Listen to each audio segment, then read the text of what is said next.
Hey there everyone, welcome back to the channel. Snoo here. Today we're going to be doing a deep dive video on the Amazon class and her special ascendancy notable critical strike with all the accuracy scaling to boost up your baseline critical strike chance.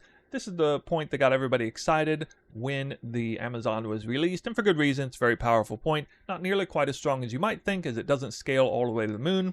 And the in-game tooltip is very misleading. I discovered, along with many other people, a week or so ago, we were not critting nearly as often as we thought we were. We're not even close to capping crit. So I want to pose a question: how much crit do I actually have on this build? What do I need to do to scale it best? Can I actually cap my crit in a reasonable, efficient way with the gear and the build that I'm doing? How do twisters work with crit too? That's another really peculiar one. Or how do skills in general work? Because it seems that the way crit chance is calculated is perhaps a bit different in this game than it is in PoE1. There will be some speculation here, but I'm going to try to be as truthful and honest as I can. I've been going around trying to consult with different people who know the in-game mechanics very well, and this is the culmination of everything I've found. I've learned quite a few things recently, and it has honestly dramatically adjusted my own stat priorities and how I prioritize stats. I've even changed some pieces of gear specifically because of the findings that have taken place in everything I'm going to show you in this video. We're going to be using Path of Building to help better understand how crit works. We're very lucky that Path of Building has seemed to crack the code on how this Amazon notable works in the crit, so we really get a pretty solid sense of how it works. So as a TLDR, if you don't want to watch the whole video, I would highly recommend you plug in your character to Path of Building 2 and you just examine the critical strike chance you have, and then maybe you can work with that if you know what you're doing, especially. However, for everybody else who would just like to learn and kind of be told how some of these things are working, please stay tuned for this video. You can use the timestamps down below. We'll also include at the end a little bit of talk about the Tangletongue weapon, as it goes tremendously against the Amazon's 2 points here. It's really not good for the Amazon, assuming you're using her two most powerful notables. But it could be an excellent option for the Deadeye, and definitely really shifts the stat weights and the kind of stats you would be prioritizing on a build. So we'll talk a little bit more about that, mainly because so many of you are interested in Deadeye and using that spear Tangletongue as it is. I don't recommend it for the Amazon, generally speaking. Not saying you can't do it. It is really good in its own right. But at any rate, on with the video. Let's get started. Now, if you haven't paid attention to what I've been doing with my build, you'll see I've gotten a few upgrades, a couple of expensive ones, including Headhunter, and also got a Warrior Invictus, a really nice one here. Got a new amulet that's pretty good, and I have a whole bunch of accuracy on a variety of pieces. New weapon, not to mention that. Huge accuracy rolls on the weapon, gloves, and helmet in particular. Some on the ring. I do not have it everywhere you can possibly get it. None on the amulet or the second ring. But I'm also using this shield that doubles your accuracy. And so, rest assured, I am scaling accuracy like a madman for the most part. If we scroll out here, we'll see that I've taken just about every accuracy wheel that is available. From the get-go, this one down here, the most important one, Falcon Dive, granting me a whole bunch of attack speed, 1% attack speed per 250 accuracy. Seems like a pretty steep number, but you'll see in a second just how much accuracy I have. It won't seem that wild. It might even seem overpowered to you. And this is why I'm able to currently move around so quickly with Whirling Slash. I made a separate video on this before. In default, in town at this moment, 0.17 attack time. And if we scroll down here, and we look at the actual attacks per second, it's 5.75. So how much accuracy do I have right now? Just look up the general spear stab skill. We'll see I have... Where is it? Here it is, 26,000. And this is why I mentioned in the front of the video, it says I have a critical strike chance of around 19%. But I have an estimated main hand critical hit or chance from hit chance of 145% chance. Now, correct me if I'm wrong, but 145% chance to crit is definitely crit capped, way over crit capped. However, So many of you who have been kind of making builds similar to me, maybe it's Lightning Spear, maybe it's the Twister build, maybe it's just a generic Amazon build, accuracy scaling, you will have probably noticed that you're not critting every single time. How will you notice that? Well, one way you can do it is cast on critical, so you'll see that number spin whenever you crit. Another way you can check is having overextend support. Do you daze yourself on the attack? Because if you do, that means it crit. Now, intriguingly, in the case of Twister, I actually have a new support gem that I only started using on account of the findings that I've had. That's inevitable crit. I'm going to explain why. We're actually going to roll the tape to see what's happening with Twister as we crit. I think this is one of the biggest epiphanies I had for this season of all. And this number is just absolute sky high. And yet you're about to see me fail to crit on every single Twister I cast in one particular attack.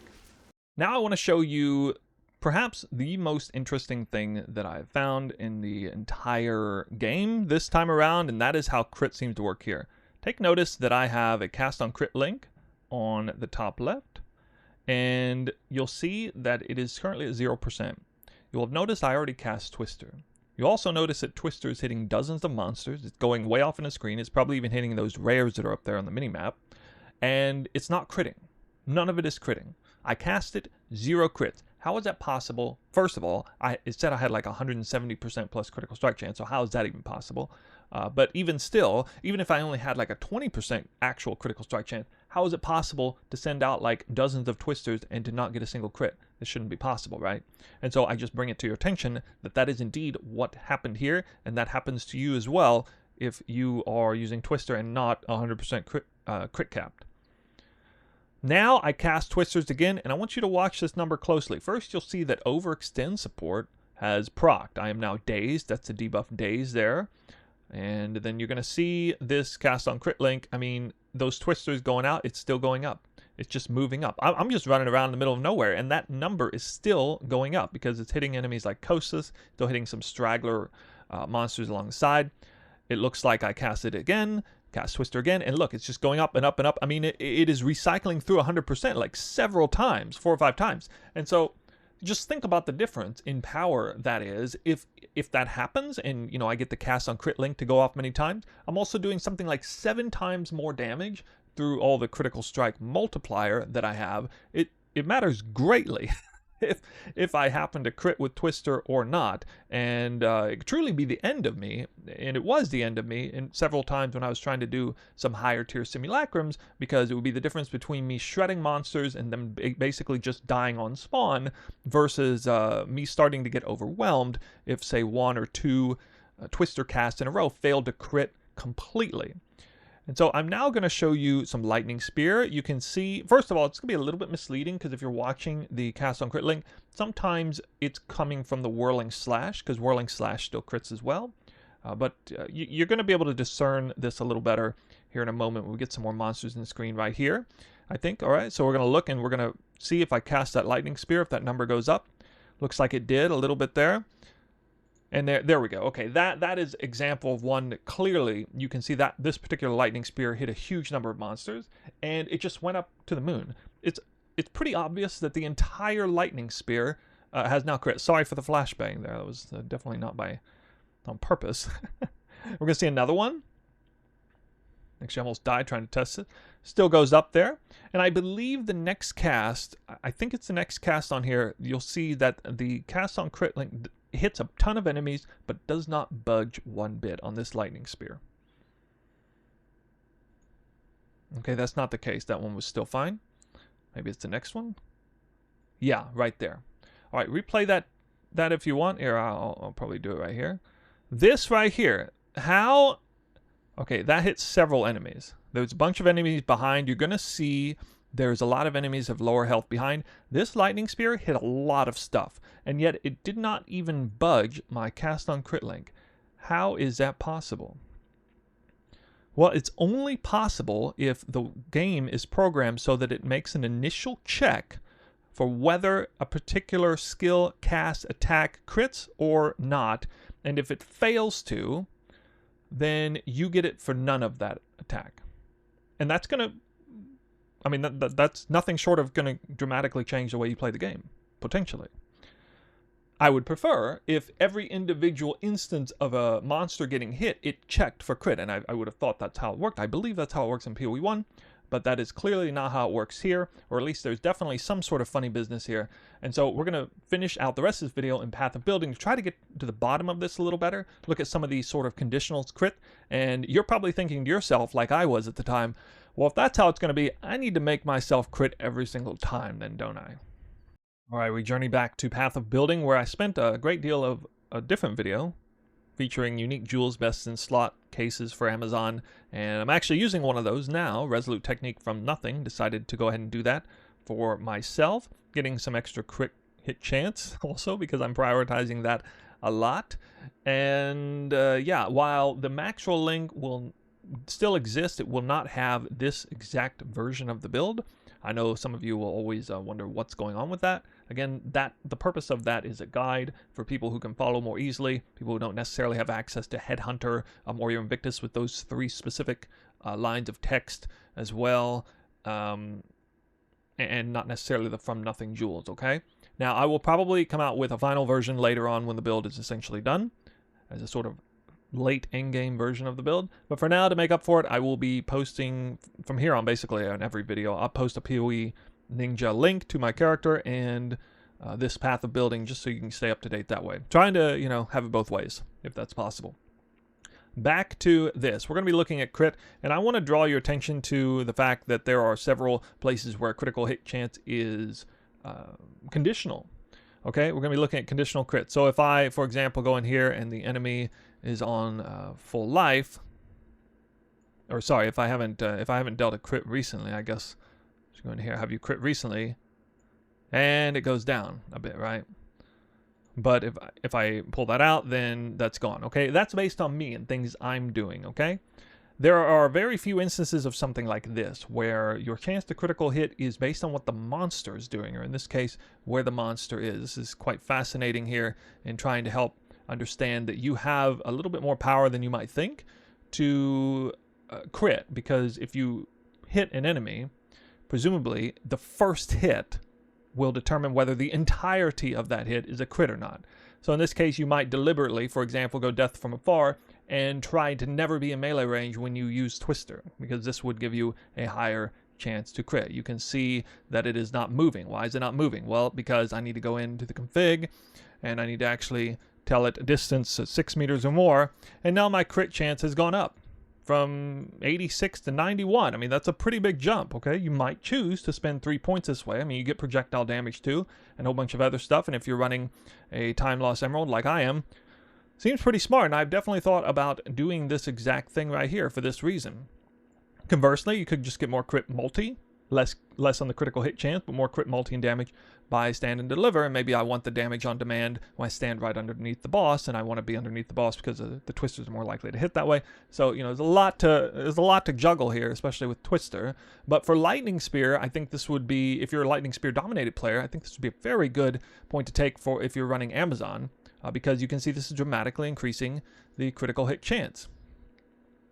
Now, if I move this number down at all, suddenly the chance goes lower, and if I remove that completely, suddenly the chance goes back up a little bit. Why is that? Well, that's because accuracy is also giving me some critical hit chance, and so the further away I'm standing, of course, the lower my critical hit chance is. So again, PoB is an excellent resource to figure out the actual critical hit chance. Assuming the formula is correct here, which it probably is, you can really get down to brass tacks on how much critical chance you really have. Like, you can adjust, you know, how far away am I to the monster? Have I taken this particular notable or not? Have I crit recently or not? What do I need to do to cap my crit, if it's possible? And just to give you some sense of how insanely strong Critical Strike is, if you, like me, have invested massively into accuracy and percent increased crit, dramatically improving the base crit that you have, look at how much critical hit chance that actually gave me. This is one of the reasons why I'm not switching over to Deadeye, because I got to go from 30% crit chance all the way to 90% almost. And this is evidence in the calculations. If you start going down here, you can see my main hand accuracy is 25,000. My chance to hit, of course, is 100%. By the way, your chance to hit is always 100% on area of effect attacks, unless it's like, you know, the enemy can somehow evade every single type of damage. Right here is a line where you can see the base attack. So you can see that I have 1% from the skill tree, and I have 11.75 base attack. That's what I'm getting from all that excessive accuracy. What happens, just for fun, if I cut my accuracy in half? 50% less accuracy. 50% less. That's like taking the shield off, right? Okay, if I just took the shield off, well, I still have 11. Almost the same number. So that should be a little bit of a head scratcher to you. Really, 50% less accuracy barely budged the number. I went from like 89 to 84%. Wow, okay, what about like 80% less accuracy? Well, you can see the number here, down to 73. So 100% less, down to nothing. 90% less, kind of getting there. 80% less, okay, we're definitely doing better. 70, 80. It looks like 80% less for me is a nice soft cap based on what I'm seeing here. And that would be a total of 5,000 accuracy. So here's another big takeaway from you. From what I can tell, if you are explicitly scaling accuracy for the purpose of this node, you don't need much more than 5,000. You still get a little bit more. You know, it tapers off, obviously. So I'm running around with a metric ton 25,000. I got 5 times more than I really need. I'm not getting a huge amount of value out of it. Now, why am I doing that anyway? Of course, this is adjusted in my mind how I'm prioritizing the stats. But the reason I'm doing it is if I go to Whirling Slash, you'll see that because I have that shield that doubles my accuracy, and because for Whirling Slash I have Martial Tempo and Bullseye in particular, 50% more accuracy, I have a staggering 38,000 accuracy, almost 38,000 divided by 250 is 152% increased attack speed from Falcon Dive. That is how I'm moving so absurdly fast. This is why you can't just plug in Whirling Slash and suddenly move as fast as I am. That's how I'm getting 0.17 attacks per second with that skill out of combat, not counting Headhunter buffs or other conditional buffs. So upon discovering that I wasn't capping my crit, I think at the time I was around 65%. I improved this number greatly by doing one thing in particular. This is something I would highly recommend for any of you who are running Twister, is to sub out one of your damage lengths for inevitable crit. You'll see there it is, 67% all the way up to 88, almost 89%. And you'll see that the damage difference is like the same as overextend. It's somewhere on in the realm of 30% more damage. Assuming that I'm running with salvo, it's a tremendous synergy with salvo support because I'm not going to use the skill but once every 4 seconds anyway. And if the entire skill crits or doesn't crit, well, there you go. It essentially kind of like winds up the timer the moment you cast it, not how often you crit. And so these aren't by all means the perfect best in slot links. You know, some people wouldn't necessarily want more prog speed. I do. Some people wouldn't necessarily think skill effectuation is better. Maybe they want retreat support. Maybe you just want to focus more on damage. You can mix and match, try different things. I think Twister is actually an incredible skill with a wide variety of different cool and interesting supports. Clearly a well-designed skill that doesn't just take whatever the best damage multipliers are. I'm only taking 2. Technically only 2 that improve the amount of damage. But you'll have noticed through all the different calculations that probably the most important stat for me to prioritize is % increased critical strike chance, which has also made me think twice about taking Throat Seeker. Now this definitely is some added damage, but I'm losing some crit chance. That's making it harder to cap on crit.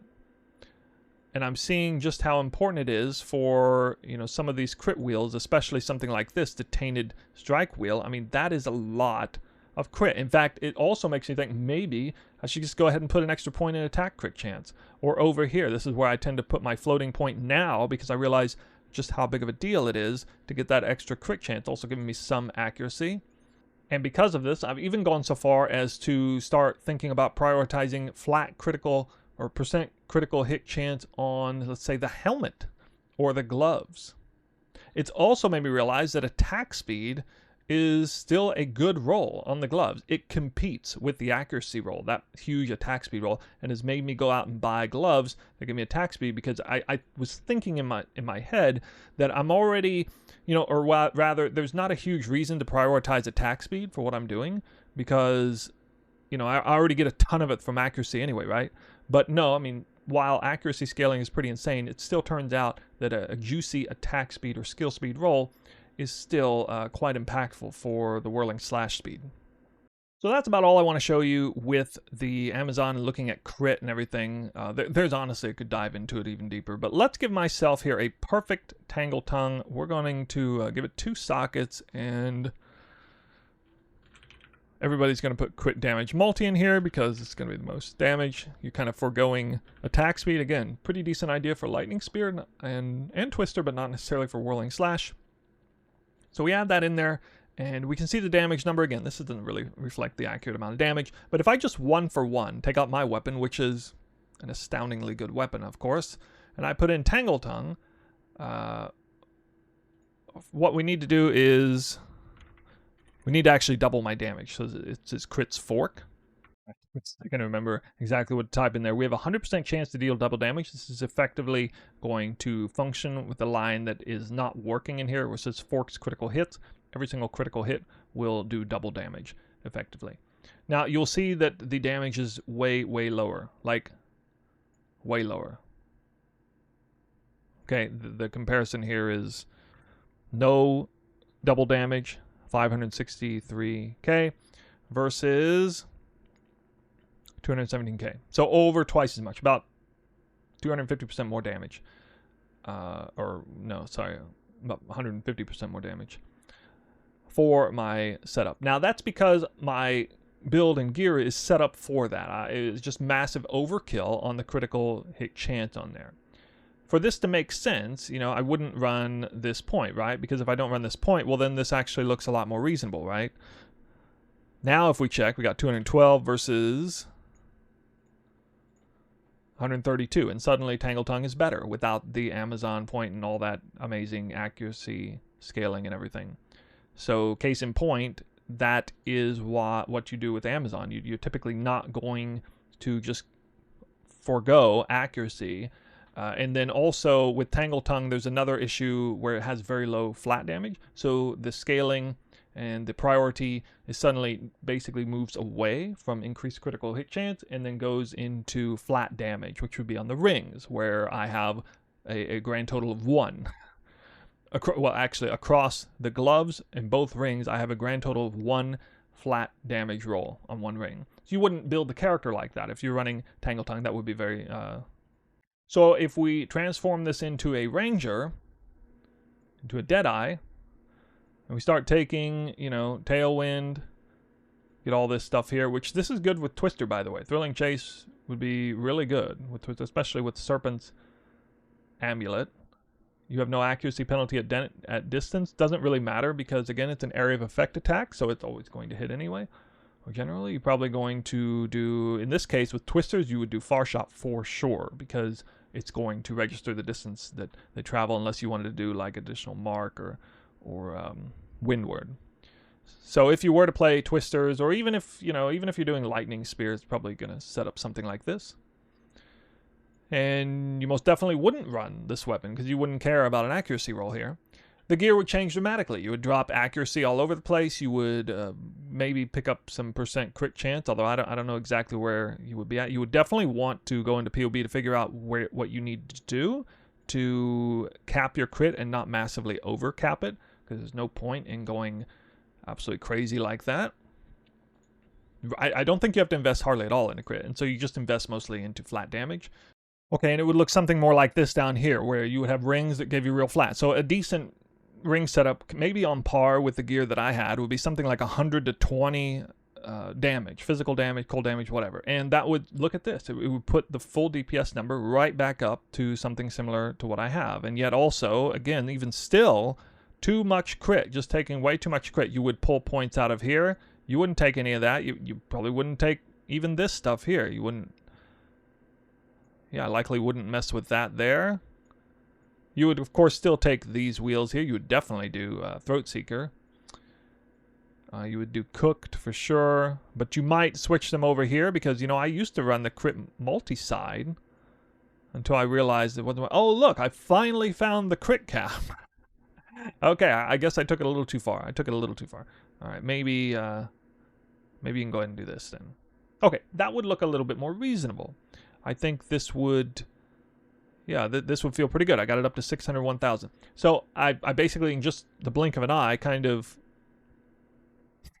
tweaked the numbers here a little bit and made Tangletongue perform about similarly to what my Amazon is doing. However, you're throwing out the whole whirling slash thing, speed running out the window, because that's going to be much slower. Incidentally, I almost forgot, you wouldn't run this shield. You would definitely run a scepter, and you would get 100 plus spirit for free that way. There's a unique one that does a lot of extra damage too, and so you could certainly on paper get, I would say, more damage than the setup I have, although again, keep in mind that I'm diversifying in speed and damage, and attack speed doesn't really help the damage of your lightning spear or twister. It definitely makes it feel better though, a lot better in maps, that's for sure. All right, so we'll leave it there. I really don't know how long this video was. It was a deep dive, probably a little longer than I wanted it to be. But I tried to share many different things that I've been looking at, and yeah, just kind of going over this stuff on stream, consolidating it up nice for a video for you guys. This is where I'm at. I'm still very much liking the Amazon. Not planning to run Deadeye at the moment, but I'll tell you what, I definitely see the incentive there. Yeah, that's a lot of twisters. Thrilling chase. I can conceptualize that. That's something like 300 twisters at once, potentially per cast, in a best case scenario situation. But hopefully you will now have a better sense of what to do with your build. If you start plugging in these numbers, look at the crit options that you have. With the Amazon, the most important stat is % increased critical hit chance. You will start examining things like inevitable crit. There's also pinpoint crit support, which gives you a % more crit multiplier, or % more crit chance multiplier, but loses critical damage multiplier as a cost there. And I actually used that to finish my third simulacrum because I was getting really tired of bad RNG moments where my twisters weren't critting. And so that's a great way to smooth over your damage and the efficiency of the build for you to do that. Highly recommend it as an emergency case to cap out your crit. You can use pinpoint support combined with inevitable crit. That'll do the job, almost certainly. Anyway, guys, let me know if you have any questions down below. If there's anything else you think I missed, or if there's any misinformation I gave. I was really hoping not to. Did my best. Do a lot of theory crafting, exactly how monsters receive crits, and it's still peculiar on how, you know, you cast Twister one time every 5 seconds. Either the entire thing crits or doesn't. Well, anyway, we're done with this video. Thank you for watching, and I'll see you guys in the next one.